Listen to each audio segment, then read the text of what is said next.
Baker. So they're going to hear a short story first, and then Mr. Blake will get into his resiliency kind of speech.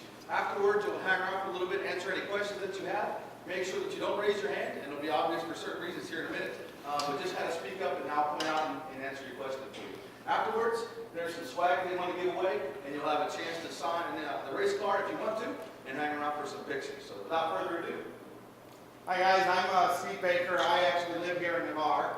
But I've known Jay Blake for almost 20 years. Back in the day, before Jay's accident, I was producing television commercials on Cape Cod, and Jay was the star of a Meineke Mufflers commercial that we did.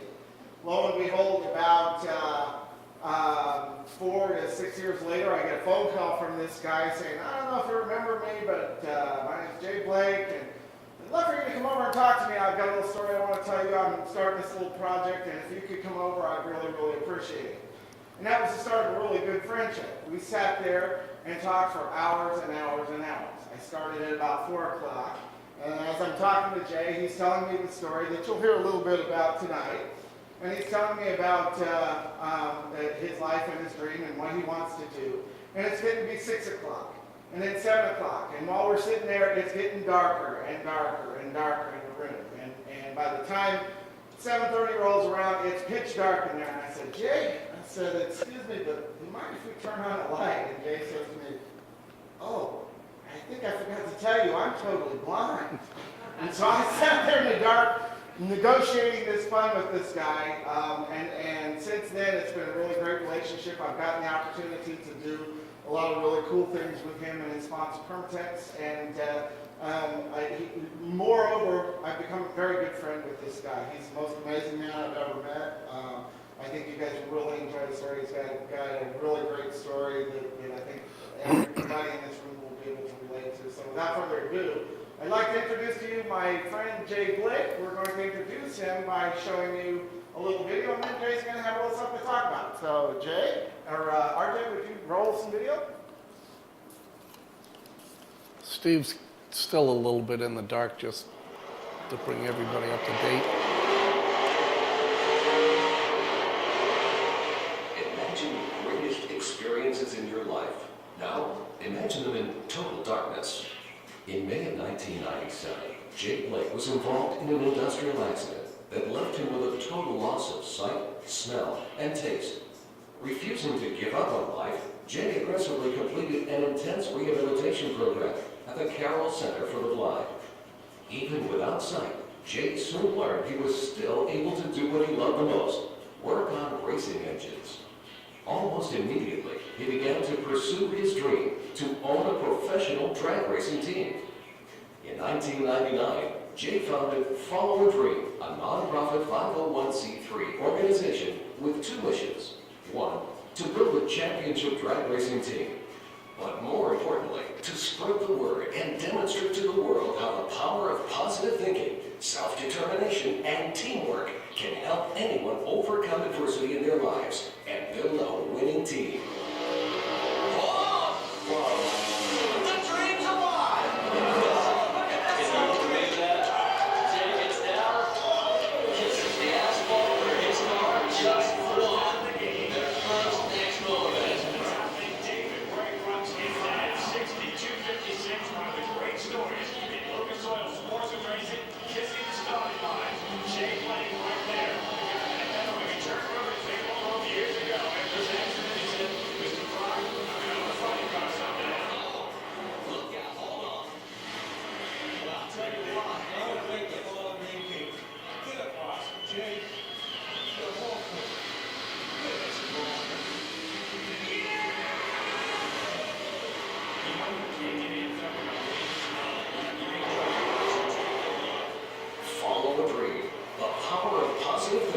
Self-determination and teamwork through motorsports.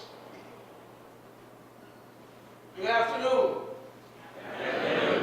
It's an honor to be speaking with you today. I'd first of all like to thank you all for your service. Follow a Dream has dedicated the back of our race car for the troops, because without you, we would not be free to dream. So I truly thank you from the bottom of my heart for your sacrifices enabling us to be free in this amazingly incredible country.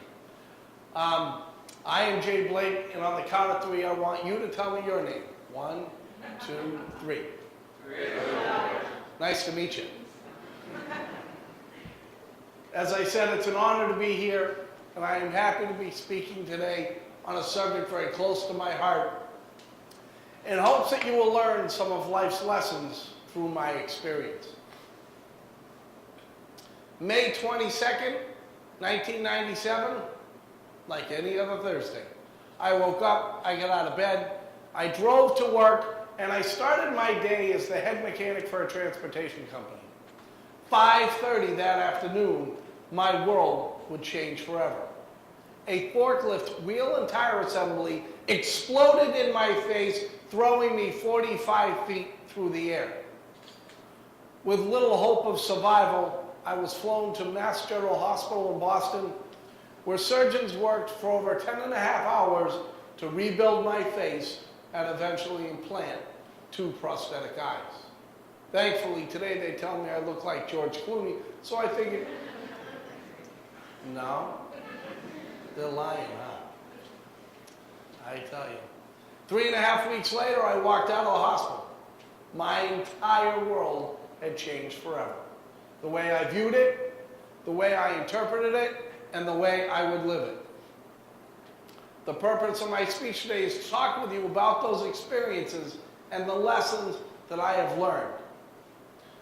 I will be defining 5 essential tools for your life's toolbox. First, a positive attitude. Second, education. Third, passion. Fourth, self-determination. And fifth, the ability to work as a team member. Every day you wake up, you have 2 choices. Either going to be a good day or a bad day. You can shift yourself into a positive attitude or a negative attitude. A negative attitude takes energy away. It pushes people away. A positive attitude, it generates energy inside you. It's magnetic. It draws people to you. It energizes people around you. So in your life's toolbox, I suggest you put a positive attitude. I had always been positive about what I wanted to do when I grew up. I wanted to work on cars, especially race cars. Going through school, I wasn't learning about cars, so I did as little as possible in order to get out as quick as possible. After graduating from high school, I realized I probably should have paid a little more attention. And I lived with that regret. After my accident, I had to go back to school. And I went in with a renewed enthusiasm about education. And I wanted to learn everything they were going to teach me. Because I had learned throughout our life, we are always learning. There is nobody that knows everything. There's nothing wrong or to be ashamed of if you don't know something. We all don't know, so we learn from each other. When I went to the Carroll Center for the Blind, I was eager to learn everything they were going to teach me. And when I graduated from there, I felt confident in what I had learned about moving forward and living my life as a blind person. In this process, I was getting some training at home. And I was learning how to walk. I call it a stick. They call it a cane. Cane makes me sound old and decrepit. So I call it a stick. But I was learning how to walk around my neighborhood. And I had done it for about a week and a half or so. And the instructor said, Jay, this weekend, I want you to do it on your own. Let me know how you make out on Monday. I said, no problem, great. So Saturday, I grabbed my stick, opened the front door, and I walked down my driveway and take a left to go up the hill and around the block. And all of a sudden, I'm lost. I am totally overwhelmed with fear, anger, sadness. I realized if I could see my house, but I can't. I collapse in the road, frustrated and overwhelmed, and I take a minute and I think, what did I learn?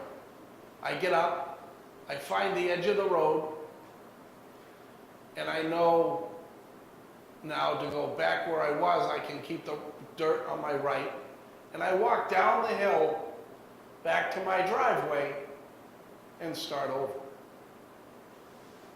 The point of this story, sometimes in life, when everything's going wrong, or you're just overwhelmed, sometimes we just have to stop and take a second and regroup and go back to basics. Go back to the basic things we were taught and move forward again. So in your life's toolbox, I suggest you always stay open to education and always remember the basics. After my accident, after I graduated from the Carroll Center, a friend of mine came to me and said, Jay, we're going to go to Reading, Pennsylvania for an NHRA drag race. Drag racing was my love, my passion. But after losing total sight, smell, and taste, what was I really going to get out of it? How could I enjoy the sport that I dreamed of, the sport that I loved? I said, no, I'm not going to go. They kept encouraging me and egging me on. Finally, I said, okay, I'll go. We arrived at the racetrack on Friday. I quickly realized my heart was pounding. My adrenaline was flowing. I felt alive.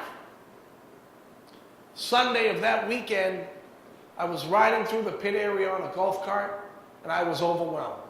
I jumped up on the cart, and I threw my hands up in the air and yelled, I'm going for it. I'm going to make it happen. At that very moment, I realized what I was going to do with the rest of my life.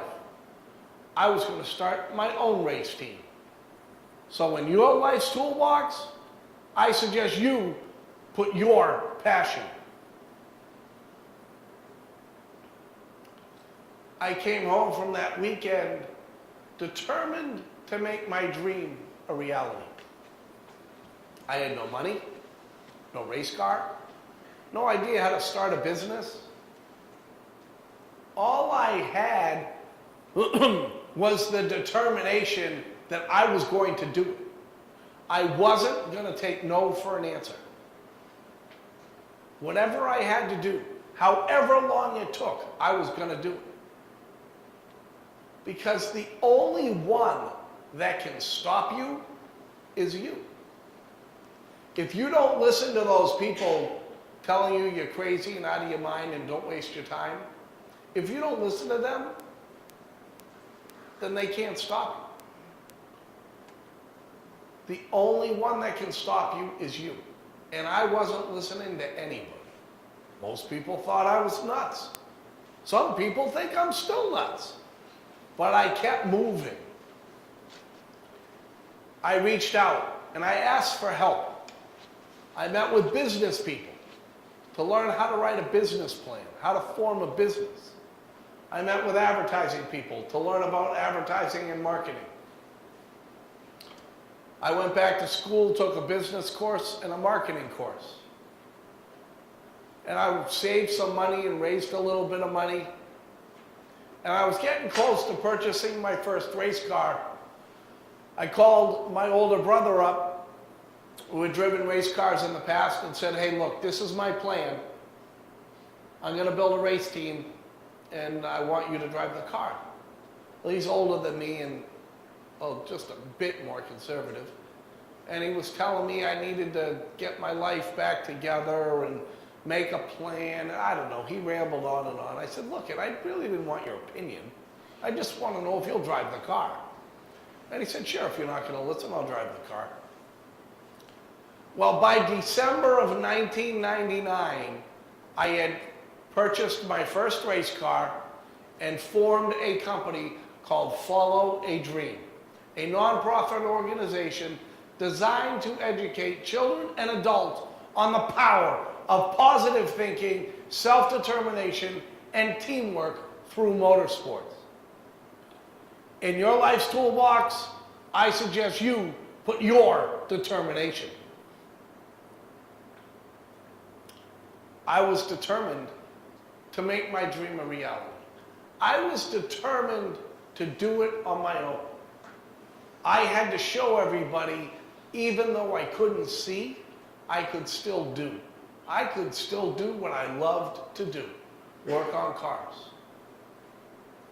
And walking into my garage one morning, I realized successful people, they don't do it alone. I am not standing here today because what I have accomplished. Eglin Air Force Base is not the leader because of one person. A football team doesn't win a Super Bowl just because of a quarterback. It's a team. You look around this room. Go ahead, look around. Every single one of us is different. That's what makes teamwork so powerful. We all have our strengths, and we all have our weaknesses. When we come together as one team, a group of people focused on one objective, working together to reach that objective, there is nothing more powerful. Bringing our strengths together. Follow a Dream is a team of 10 people today. We all have our strengths and we all have our weaknesses. But we work together to help each other, to support each other, to teach each other, and to move forward towards our goal. Teamwork has taken what was a dream to winning an East Coast Regional Championship. We've won some of the biggest races in the world. We're at Gainesville, Florida at the Gator Nationals this weekend and lost in the final round. But teamwork got us there. And teamwork will get us to the winner's circle. Everybody working together is one. Whether you're at the racetrack, you're at home, on base, on a sports field, on a job site, wherever. It's about helping each other, entrusting in each other, working together. In your life's toolbox, I suggest you put the ability to work as a team member. These 5 tools, they all equal resiliency. One and the same. I call it the roller coaster ride of life. Goes up and down and up and down. Sometimes it levels off, but not for long. It's the greatest ride there is, in the greatest country there is. It's not always fair, and it's not always easy, but there is nothing better. When those hard times come, these 5 tools will help you get through those hard times. And don't think you need to do it alone. It's that teamwork. You can't do it alone. Successful people don't do it alone. Don't think you have to. When you need help, ask for it. There will be people there to help you, to support you. That's what teamwork's all about. That's what friends are about. When times get tough, remember those 5 tools. Remember, a positive attitude, let that energy drive you. Always stay open to education to help build you towards your dreams. Your passion will keep your dreams alive. Your determination will keep your dreams in focus. Your ability to work as a team member will give you the ability to reach your goals and your dreams. Experience is not what happens to someone. It's what someone does with what happens to them. Believe in yourself. Think positively. And always remember, do not let your fear stop you. Let your dreams drive you. Thank you very much.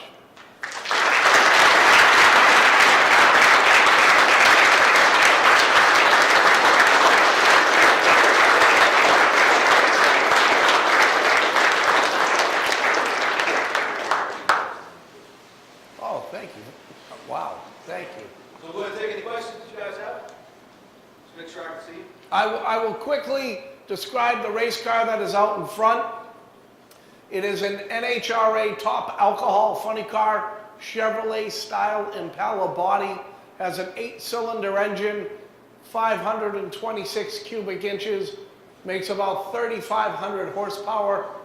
It accelerates from 0 to 260 miles an hour in 5.5 seconds.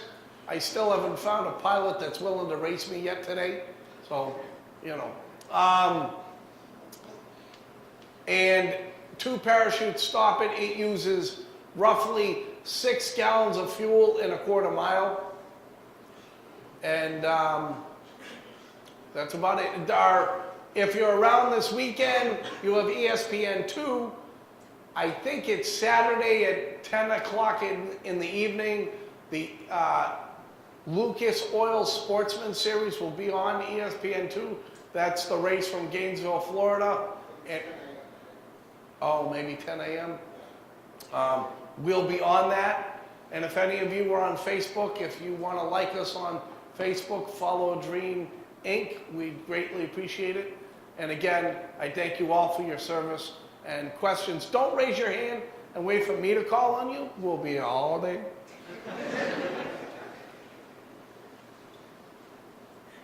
Anything else? Oh, come on now, I know you're awake. We are always willing to take names. You know, as Tommy Howell says, who tunes the car, drivers are like spark plugs. One burns out, you screw in another one. Hey, maybe you want to tell them a little bit about what happened this weekend, because that's a great teamwork story anyway. In qualifying, we qualified 12th out of a 16-car field, or 11th. We struggled a bit in qualifying, a bunch of people running personal bests, which was a bit frustrating, but eliminations came along and things were going well. We won first round, then won second round, got to the semifinals, left the starting line, the other guy red lit, which means we automatically win, which is great.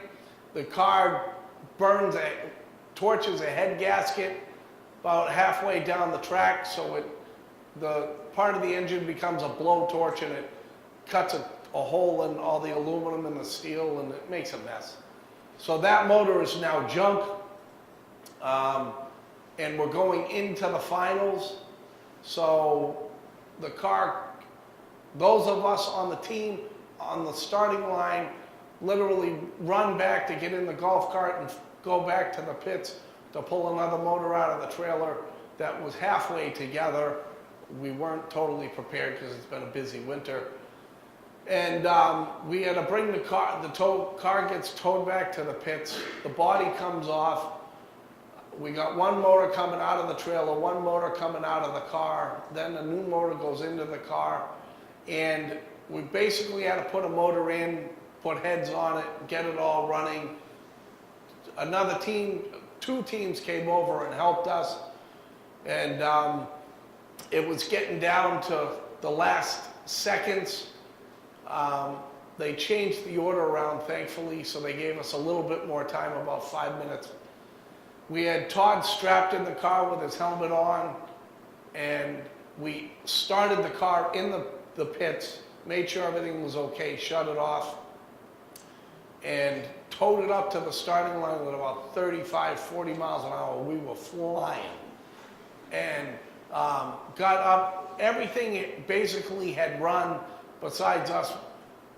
In drag racing, you have a spot called a water box, which is right before the starting line. And we towed right up to that, right up to the starting line and started the car. Had a great race.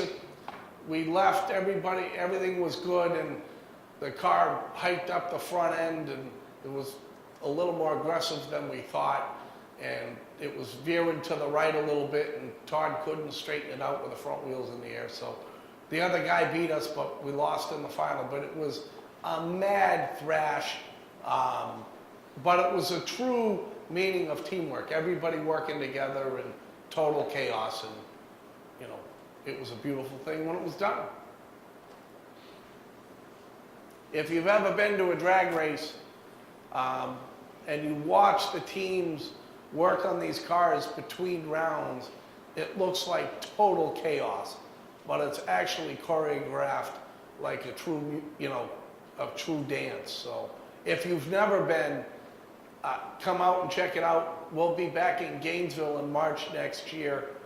And if any of you are around and you want to come, we invite you. You can be our guests. And Jason knows how to get a hold of us, but we love to entertain the troops. Food and drinks in our pit area. You hang out with us for a day or the weekend, whatever you want. But any of you that like to come, we'd love to invite you. It's an awesome experience. Let's face it, there is ungodly amounts of power around this place. But you go to a drag race, and I will promise you, you will see something you have never experienced before. It's awesome.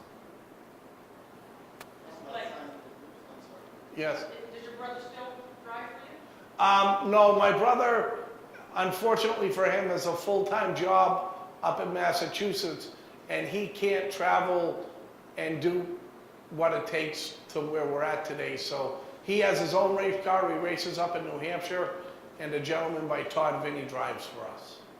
With that, what does he say about your success, your team's success from the beginning? He's very proud. Thank you. And I've asked him a couple times, so you glad I didn't listen to you? And I think begrudgingly he goes, yeah, I'm kind of glad. He doesn't come right out and admit that, though. Any of you that would like to come out and sign the back of the race car, it's dedicated to the troops. So the whole back of the car, the back window says, "Free to dream, thanks to our troops." We have stickers like that for all of you. And if you'd like to sign the back of the car, that's great. We'd love that. And it's just a little way we say thank you. Any other questions? Yes, sir. Right. I like the story about how you started over, got back to the house on that Saturday. How often did you go back out on your own, and how did that, just keep your mission accomplished if you're showing that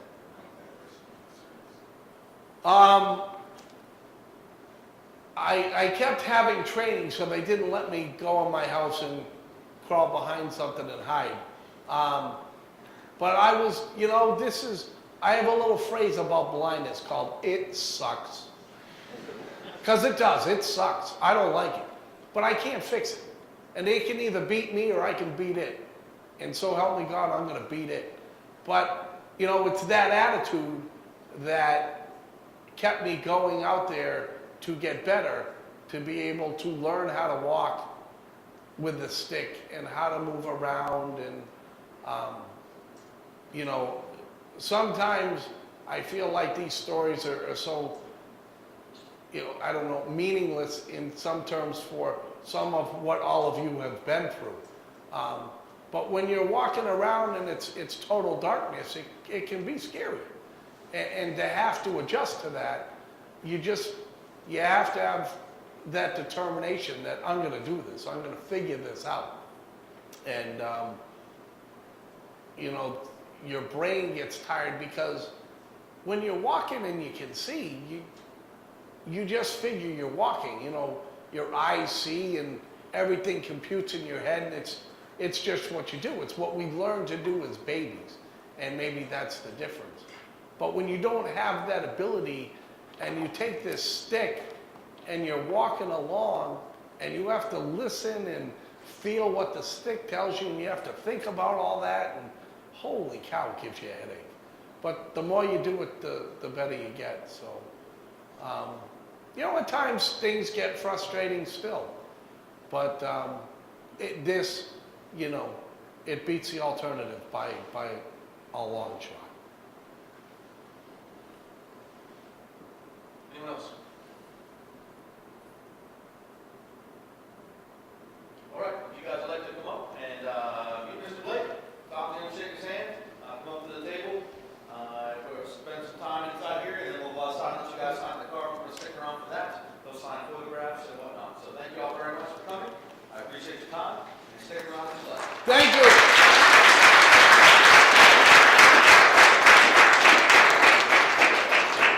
Okay.